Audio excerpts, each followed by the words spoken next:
ऐसी कौन सी common mistakes है जो अपने को 2023 में अवॉइड करनी चाहिए।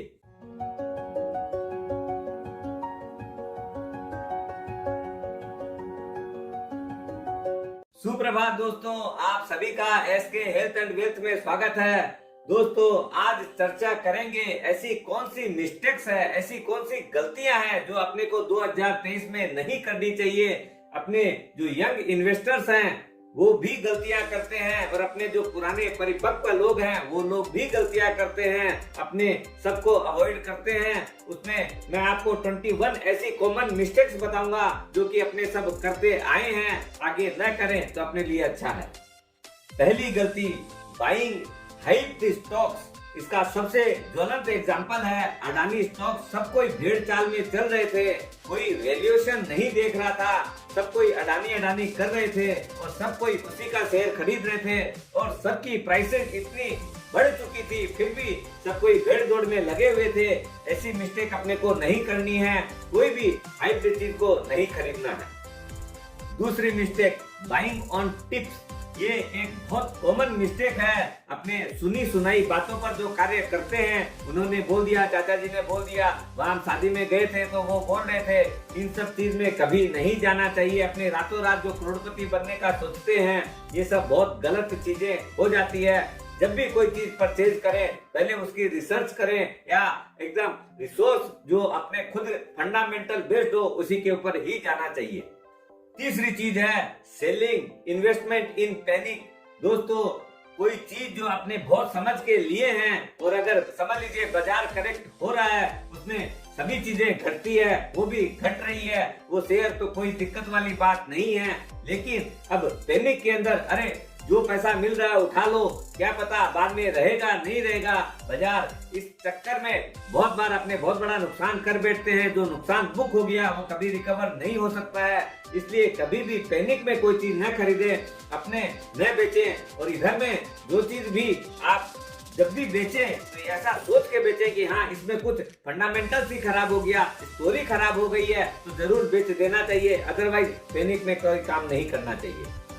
चौथी मिस्टेक करते हैं, अपने ट्रैप में आ जाते हैं। दोस्तों, बहुत बार लालच जो है अपने को बहुत गलत काम करने के लिए मजबूर कर देता है। दोस्तों, कभी भी अपने हाथों हाथ रुपया कमाई नहीं होती है, उसका एक प्रोसेस है, उसी में ही कमाई आती है। देखिए, लॉटरी से ही आदमी रातों रात करोड़पति बन सकता है, उसके अलावा कोई रास्ता नहीं है। लेकिन लॉटरी भी आप भी जानते हैं कि लाखों केस में से किसी एक जन को लगती है, तो वो कोई प्रोसेस नहीं बनता है, लग गई अलग बात है। पांचवी चीज है रिलेशनशिप विद मनी। दोस्तों, ये एक ऐसी चीज है, पैसा जो है ना, सबका अपना अपना अनुभव होता है, कौन किस परिस्थिति में पल के बड़ा हुआ है। दोस्तों, वैसे वैसे आदमियों का पैसों के प्रति आकर्षण होता है, पैसा सबको आवश्यकता है। दोस्तों, अपने भी जैसे बहुत विकट परिस्थितियों में अपने पले बड़े हैं तो अपने पैसों के प्रति झुकाव ज्यादा रहता है। एक आदमी जो कि सिल्वर स्पून के साथ पैदा होता है, उसका पैसों के प्रति उतना झुकाव नहीं रहता है, क्योंकि उसने तो शुरू से ही पैसा देखा है। इसलिए हर आदमी की सोच अलग रहती है पैसे के प्रति। ऐसा नहीं हो कि अपने पैसे के लिए सब कुछ रिलेशनशिप हो, चाहे अपना कुछ भी चीज खराब कर लें, वो चीज नहीं होनी चाहिए। अपने को पैसों के लिए, अब जैसे बहुत आदमी हैं शुरू दिन से देख रहे हैं कि बहुत अच्छे से डोनेशन करके आगे बढ़ रहे हैं या अपने गायों की सेवा कर रहे हैं, और एक आदमी है कि भाई पैसे खाने के लिए भी ढंग से नहीं है, तो इसलिए पैसों के प्रति हमेशा सजग रहना चाहिए। पैसों के लिए कोई गलत कार्य नहीं करना चाहिए। हाँ, मेहनत करेंगे तो पैसा जरूर आएगा। दोस्तों, वीडियो अच्छा लगे तो लाइक करिए, शेयर करना मत भूलिएगा, सब्सक्राइब अगर नहीं किए हैं तो सब्सक्राइब कर लीजिएगा। Buying mutual fund seeing the NAV. दोस्तों, जैसे शेयर के भाव होते हैं वैसे ही म्यूचुअल फंड के अंदर एनएवी ही शेयर का भाव है। दोस्तों, कभी भी हाई एनएवी है इसके लिए वो अपने को खरीदना नहीं चाहिए, और लो एनएवी में मिल रहा है इसलिए ले लेना चाहिए, ऐसा कोई बात नहीं है। दोस्तों, उस फंड की स्कीम का पहले हिस्टोरिकल डाटा क्या है, उन्होंने क्या रिटर्न्स दी है, सारी चीज चेक करनी चाहिए। क्यों कि देखिए, बाजार घटता है तो सब चीज घटती है, लेकिन जब बाजार बढ़ता है तो अपना फंड अकॉर्डिंगली बढ़ा है कि नहीं, वो सब चीज देख के एनएवी कोई फैक्टर नहीं काम करता है। अल्टीमेटली जिसका रिटर्न अच्छा मिले वही असली चीज है। अगली चीज है कॉपिंग ऑफ स्ट्रेटेजी ऑफ अदर्स। दोस्तों किसी को भी कॉपी नहीं करना चाहिए, क्यों कि हर आदमी का रिस्क प्रोफाइल अलग है, हर आदमी की कैपेबिलिटी अलग है, हर आदमी की सोच अलग है। इसमें आप कहाँ फिट बैठते हो उसी हिसाब से कार्य करना चाहिए, क्यों कि अपने दूसरों को देख ले कि वो ये कार्य कर रहे हैं तो अपने को भी वो कर लेना चाहिए। ऐसा चीज मन में लाके नहीं करना चाहिए, क्यों कि जो चीज उनके लिए सुटेबल हो वो अपने लिए भी हो, कोई आवश्यक नहीं है। दोस्तों हाँ समझ लीजिए, कोई आदमी यार गुलाब जामुन सेक रहा है लेकिन अपने को तो शुगर है, अपने को तो देखने भर से भी तकलीफ हो सकती है, इसलिए ऐसा काम नहीं करना चाहिए।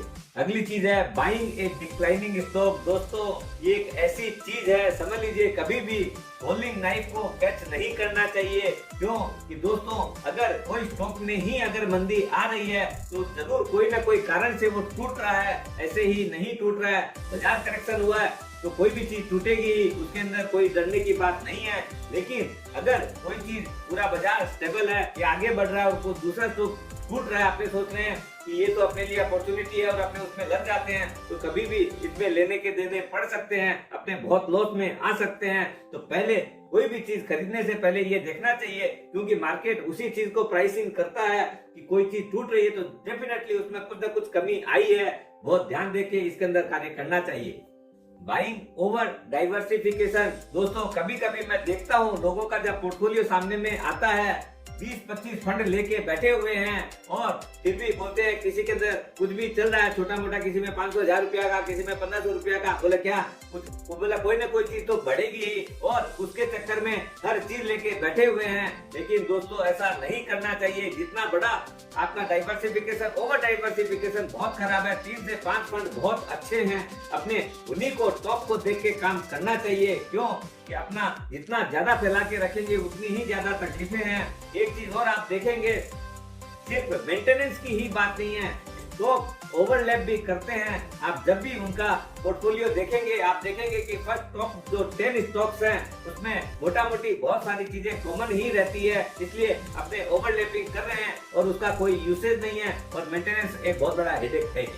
बेसिकली ये मान के चलिए अगर म्यूचुअल फंड में लगाते हैं तो अपना large cap, mid cap, small cap ये या मल्टी कैप समझ लीजिए, और एक हाइब्रिड फंड मैक्सिमम, ये 5 कैटेगरी के अंदर आप जो फंड है उसको लेके रखिए, it is more than sufficient. अगली चीज आती है नॉन डाइवर्सिफिकेशन। दोस्तों बहुत बार आपने देखा होगा कई आदमी एक ही चीज के पीछे भक्ति में लगे हुए हैं, रियल एस्टेट खरीद रहे हैं तो अपना जमीन भी ले रखे हैं, 5-7-10 तरह के फ्लैट ले रखे हैं, या फिक्स डिपॉजिट करते हैं तो ओनली फिक्स डिपॉजिट ही करते हैं, गोल्ड ले रहे हैं तो खाली गोल्ड या ज्वेलरी। आप ज्वेलरी बनाने जाओगे तो पहले मेकिंग लग गई, उसका ऐसे ही कट बढ़ जाता है, तो आपका ये समझ लीजिए पहले ही आपका 100 रुपया का 80 रुपया तो ऐसे ही हो जाता है। एफडी करते हैं तो खाली इतनी ही एक, क्योंकि वो एक ऐसी चीज है एफडी के अंदर इन्फ्लेशन चलता है, अगर आप ये माइनस कर देंगे तो आप देखेंगे कि आपका नेट में हो सकता है नेगेटिव रिटर्न बैठ रही हो। रियल एस्टेट में तो दाम बढ़ने एक तरह से बंद ही हो गए हैं, आगे उसमें बहुत अच्छा एप्रिसिएशन आया करता था, लेकिन अब वो चीज नहीं रही है। इसलिए दोस्तों ओवर जैसे डाइवर्सिफिकेशन खराब है, वैसे ही नहीं डाइवर्सिफिकेशन करना भी खराब है।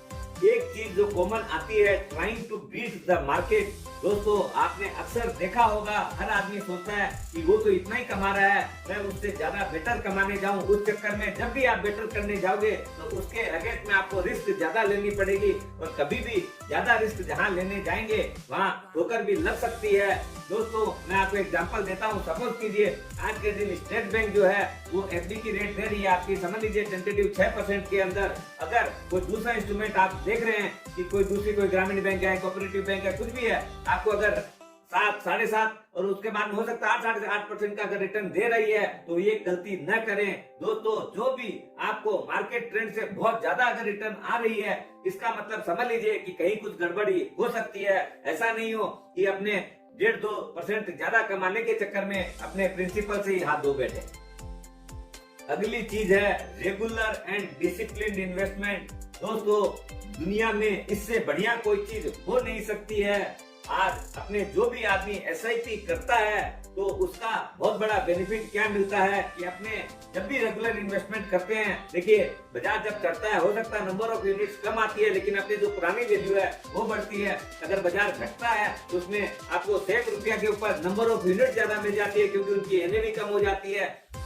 ओवर द लॉन्ग पीरियड कभी भी देखिए बाजार खराब देख के हाथ जोड़ के विनती है, कभी भी एसआईपी बंद नहीं करें। क्यों कि जहां आदमी डर जाता है वहीं उसकी खराब होनी शुरू हो जाती है। अपना जो टारगेट है, अपना जो गोल है, जब तक अचीव नहीं होए उसको कार्य में लगे रहना चाहिए, तभी उसकी एक्चुअल रिटर्न मिलती है। अगली चीज है ट्रेडिंग इन स्टॉक मार्केट। दोस्तों अभी एक सेबी की रिपोर्ट आई थी, उसमें उन्होंने कहा है कि 88% जो आदमी 88% आदमी जो ट्रेडिंग करते हैं वो लोग कमाई नहीं कर पा रहे हैं, लॉस के अंदर है। क्यों कि दोस्तों जब तक आपका उस मार्केट के ऊपर पूरी पकड़ नहीं हो, पूरी एनालिसिस नहीं हो, आपको उस मार्केट में ट्रेडिंग नहीं करनी चाहिए। क्यों कि इंट्राडे के अंदर है, चाहे कोई भी ऐसी ट्रेडिंग है, शॉर्ट टर्म के अंदर भी है, अपने सोचते हैं कि आंकड़ा मार के रुपया ले लेंगे, ऐसे ही रुपया आ जाता, तब तो फिर काम करने की ही आवश्यकता क्या थी। इसलिए अपने ट्रेडिंग से बचना चाहिए और इन्वेस्टमेंट की तरफ ध्यान देना चाहिए। अगली चीज आती है ट्रेडिंग विद अदर्स मनी। दोस्तों जो लोगों के रुपयों के ऊपर अगर खेलते हैं, लोन लेके अगर खेलते हैं, क्यों कि जहां आप ओवर लेवरेज होते हो, जहां आप अपनी कैपेसिटी से ज्यादा काम करने जाते हो, उसका और एक बहुत बढ़िया एग्जांपल है F&O फ्यूचर एंड ऑप्शन। दोस्तों उसमें लेवरेज आपको 5 टाइम्स 10 टाइम्स तक की भी मिल जाती है, तो आदमी ज्यादा खेलता है और फिर ज्यादा जब खेलने के चक्कर में आप देखे होंगे अच्छे आदमी बोलते हैं यार इतना बड़ा लॉस हो गया, अपना घर बार बेचना पड़ रहा है और फिर भी अपने चुका नहीं पा रहे हैं, पूरे परिवार की जिंदगी खराब हो जाती है। इसलिए दोस्तों कभी भी काम करें अपने विदिन, आपका जो खुद का पैसा हो उसी के अंदर ही काम करें और कैलकुलेटेड ही रिस्क लेनी चाहिए। क्यों ये सब जितनी भी चीजें हैं वो बर्बादी की तरफ लेके जाती है। ये जो अपने स्पेकुलेशन जो करते हैं, हो सकता है पहले थोड़ा बहुत लॉस लगा, अपने दोस्त यारों से भी रुपया ले लेते हैं, अपने रिलेटिव लोगों से रुपया ले लेते हैं, लोन उठा लेते हैं। अगर आपकी बाजार में गुडविल अच्छी है तो लोन भी मिल जाता है। दोस्तों आप गड्ढे में घुसते जाते हो, इसलिए इस चीज से जरूर बचना चाहिए। Cost of transaction. दोस्तों कोई भी कार्य करें उसके अंदर अपने क्या कॉस्ट लग रही है, क्या उसकी अपने को क्या उसकी फीस देनी पड़ रही है, इस चीज पे जरूर ध्यान देना चाहिए। दोस्तों कभी कभी क्या होता है, जितनी मुर्गी नहीं है उससे ज्यादा अगर दाना लग जाए तो अपने क्या कमाएंगे और क्या आगे बढ़ पाएंगे। इसलिए अपने कंपैरेटिवली जो कार्य करने जा रहे हैं अपनी कॉस्ट कम होनी चाहिए या मार्केट ट्रेंड के हिसाब से कार्य होना चाहिए, तो वो भी जो मनी अपने बचाते हैं, money saving is equal to earning, इसलिए इसके ऊपर भी ध्यान देना चाहिए। अगली चीज आती है investment in your knowing things. दोस्तों अपने बोलते हैं कि अपने जिस चीज को जानते हैं अपने उसी के अंदर लगाने जाते हैं, तो क्या होता है अपने कुएं के मेंढक बन के रह जाते हैं। दोस्तों अपने अदर एवेन्यूज को हमेशा एक्सप्लोर करना चाहिए, तभी उसके अंदर बेटर रिटर्न की तरफ जा सकते हैं। क्यों कि विजन जितना बड़ा रखेंगे, चीजें जितनी अच्छी रहेगी, उतने खुद के अपने काम कर पाएंगे। इसलिए अपने आप को रिस्ट्रिक्टेड मत रखिए। समझ लीजिए कोई आपकी साड़ी का काम करता है, तो ये नहीं हो कि अपने उसके बाहर निकल के देखना ही नहीं है, अपने को सिर्फ उसी ही एक जगह पर ही रुपया लगाना है। कोई कारण से अगर वो चीज दाएं बाएं अगर हो गई तो आप देखेंगे बहुत बड़े लॉस में आ सकते हैं। इसलिए हमेशा इसको डाइवर्सिफाई अपने नॉलेज को रखना चाहिए। अगली चीज है investment in IPO and NFO. दोस्तों जो कंपनी आईपीओ के अंदर रुपया उठाती है उसके अंदर देखिए, जो कंपनी का अगर वैल्यूएशन रीजनेबल है तो उसका शेयर अलॉटमेंट नहीं आता है, तो कंपनी 150-200 गुना ओवर सब्सक्राइब हो जाती है और छोटा सा शेयर लेने के चक्कर में अपने बहुत बड़ा रुपया लगा देते हैं। और अगर जिस कंपनी में अगर वैल्यू नहीं है और अपने लगा देते हैं तो बाद में वो इतनी डेप्रिशिएट कर जाती है कि रुपया ही खत्म हो जाता है। इसलिए बहुत सोच समझ के आईपीओ में इन्वेस्टमेंट करना चाहिए। ये हुआ इक्विटी शेयर की बात। और जो म्यूचुअल फंड के होते हैं वो होता है एनएफओ। दोस्तों एनएफओ में तभी रुपया लगाना चाहिए म्यूचुअल फंड का जिसके अंदर अपने को लगे ये बहुत ही यूनिक चीज है, अभी उसके अंदर कोई और दूसरा इंडस्ट्री में लाया हुआ नहीं है और अपने को लग रहा है कि बहुत अच्छी चीज स्कीम लग रही है। इसके अलावा जो एग्जिस्टिंग स्कीम रहती है जिसका ट्रैक रिकॉर्ड अपने देख पा रहे हैं, जिसको अपने समझ पा रहे हैं कि आगे क्या रिटर्न दिया था पास्ट के अंदर और उसका वैल्यूएशन स्ट्रॉन्ग लगता है, तो ही अपने को उसमें अप्लाई करना चाहिए। अदरवाइज ये दोनों चीज को अवॉइड करना ही अच्छा है। अगली चीज आती है अल्फा एंड बेटा। दोस्तों ये जो अल्फा क्रिएशन है, ये जो ग्रोथ जो है, अपने जो टेंटेटिव जो मार्केट का ट्रेंड है उससे जो अपने को ज्यादा एक्स्ट्रा दिला सके वही अल्फा है। लेकिन अल्फा दिलाने के चक्कर में ये जो बेटा है, मतलब उसके अंदर अपनी कितनी रिस्क ले रहे हैं, ये चीज जरूर देखने की होती है। कहीं ऐसा नहीं हो कि अपने इतनी तकड़ी रिस्क ले रहे हैं जिसके अंदर अपना प्रिंसिपल भी एक एट स्टेक आ सकता है, तो ऐसी अल्फा जनरेट नहीं करनी चाहिए। अपने को जो बेंचमार्क है उसके हिसाब से भी अगर रिटर्न मिलती है तो दैट इज गुड एनफ। अगर उससे 1-2% ज्यादा आ गई, वो लॉन्ग टर्म में क्या है, 1-2% भी जो है ना वो करोड़ों रुपया बन सकते हैं। अगली चीज है FOMO, fear of missing out. दोस्तों आपने देखा होगा, जैसे बिटकॉइन का एक मैं आपको एग्जांपल देता हूँ, सब कोई लगे हुए थे क्रिप्टो करेंसी के अंदर, बोला अब तो लग रहा है जैसे बाद में कुछ मिलना ही नहीं है, सब कोई भाग भाग के उसमें लग रहे, मैं कहीं पीछे नहीं छूट जाऊं, मिसिंग आउट नहीं रह जाऊं, तो उसके पीछे पड़ गए थे। और अपना आपने देखा होगा 60-70% तक का अभी नेगेटिव रिटर्न आई है, और जिन लोगों ने कमाया वो भी बहुत नंबर ऑफ टाइम के हिसाब से कमाया था। ऐसे ही पहले रियल एस्टेट के अंदर हुआ था, आपने देखा होगा 2010-11 तक बहुत रुपया, बड़ा रुपया लोगों ने कमाया, लेकिन बाद में आपने धीरे धीरे देखा होगा कि कैसे कैसे लोग या तो बराबर से रह गए या नेगेटिव रिटर्न्स आ गई और अपने बेच ही नहीं पा रहे थे। और लिक्विडिटी तो खैर रियल एस्टेट में हमेशा रहती है, इसलिए कभी भी अपना फियर के अंदर कार्य नहीं करना चाहिए। या मिस आउट हो गए तो मिस आउट हो गए तो हो गए, कोई दिक्कत नहीं है, लेकिन उसके पीछे पड़ के कार्य नहीं करना चाहिए। अगली चीज आती है शॉर्ट टर्म इन्वेस्टिंग।